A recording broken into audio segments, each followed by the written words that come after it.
Reporter impact. വെള്ളപ്പൊക്കത്തിൽ ക്ഷീര കർഷകന് പശുക്കളെ നഷ്ടപ്പെട്ടതിൽ ഇടപെട്ട മന്ത്രി ബിന്ദു കൃഷ്ണ. പശുക്കളെ നഷ്ടപ്പെട്ട കർഷകന് 2 പശുക്കളെ നൽകും. തീക്കോയ് സ്വദേശി അനിൽകുമാറിനാണ് അടിയന്തര സഹായം അനുവദിച്ചത്.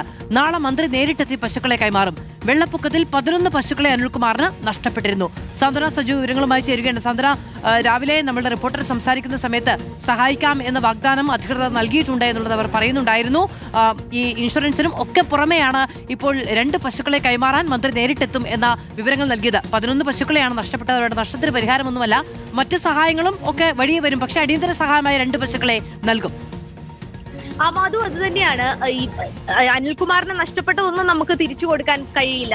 പക്ഷെ അതിനും അപ്പുറത്തേക്ക് ഒരു താൽക്കാലിക സഹായം, ഒരു ആശ്വാസം എന്ന നിലയിലാണ് ഇപ്പോൾ മന്ത്രി ബിന്ദു കൃഷ്ണ ഇക്കാര്യത്തിൽ ഒരു ഇടപെടൽ നടത്തിയിരിക്കുന്നത്. 11 പശുക്കളെയാണ് കഴിഞ്ഞ ദിവസം ഉണ്ടായ വെള്ളപ്പൊക്കത്തിൽ ഈ തീക്കോയ് സ്വദേശിയായിട്ടുള്ള അനിൽകുമാറിന് നഷ്ടപ്പെട്ടത്. പക്ഷെ അതിൽ 2 പശുക്കളെ ഇപ്പോൾ നൽകാം എന്നുള്ള കാര്യമാണ്, വകുപ്പിന്റെ ഭാഗത്തു നിന്ന് നൽകാം എന്നുള്ള കാര്യമാണ് ഇപ്പോൾ മന്ത്രി ബിന്ദു കൃഷ്ണ ഇതുമായി ബന്ധപ്പെട്ട് അറിയിച്ചിരിക്കുന്നത്. നാളെ വൈകുന്നേരം അദ്ദേഹത്തിന്റെ വീട്ടിലെത്തി ഈ 2 പശുക്കളെയും കൈമാറാനുള്ള തീരുമാനത്തിൽ തന്നെയാണ്. അത് മാത്രമല്ല, നഷ്ടപരിഹാരം എത്രയും പെട്ടെന്ന് നൽകാൻ കഴിയുന്ന തരത്തിലേക്കുള്ള തീരുമാനങ്ങൾ അതുകൂടി എടുക്കും എന്നുള്ള കാര്യം കൂടി മന്ത്രി എന്തായാലും വ്യക്തമാക്കുന്നുണ്ട്. അദ്ദേഹത്തിന് നിരവധി പശുക്കൾ അദ്ദേഹത്തിന്റെ വീട്ടിലുണ്ടായിരുന്നു. ആ കുടുംബം തന്നെ കഴിഞ്ഞു പോന്നിരുന്നത് ആ പശുക്കളെയൊക്കെ തന്നെയും ഉപജീവന മാർഗമായി തന്നെ ആ പശുക്കളെയൊക്കെയാണ് അവർ മുന്നിൽ കണ്ടിരുന്നത്. പക്ഷേ അത് പെട്ടെന്ന് അത്രയും അധികം പശുക്കൾ ചത്തുപോകുമ്പോൾ ആ ദൃശ്യങ്ങളൊക്കെ തന്നെ നമ്മൾ കണ്ടതാണ്. അത് നെഞ്ചുലയ്ക്കുന്ന ദൃശ്യങ്ങളായിരുന്നു അതൊക്കെ തന്നെയും. എന്തായാലും അതിൽ നിന്ന് എല്ലാം നമുക്ക് അദ്ദേഹത്തിന് തിരിച്ചു കൊടുക്കാൻ കഴിയില്ല. പക്ഷേ താൽക്കാലിക ഒരു ആശ്വാസം, സർക്കാരിന്റെ ഒരു കൈത്താങ്ങ് എന്ന നിലയിലാണ് നിലവിൽ ഇപ്പോൾ 2 പശുക്കളെ നൽകാം എന്നുള്ള കാര്യം മന്ത്രി തന്നെ അറിയിച്ചിരിക്കുന്നത്.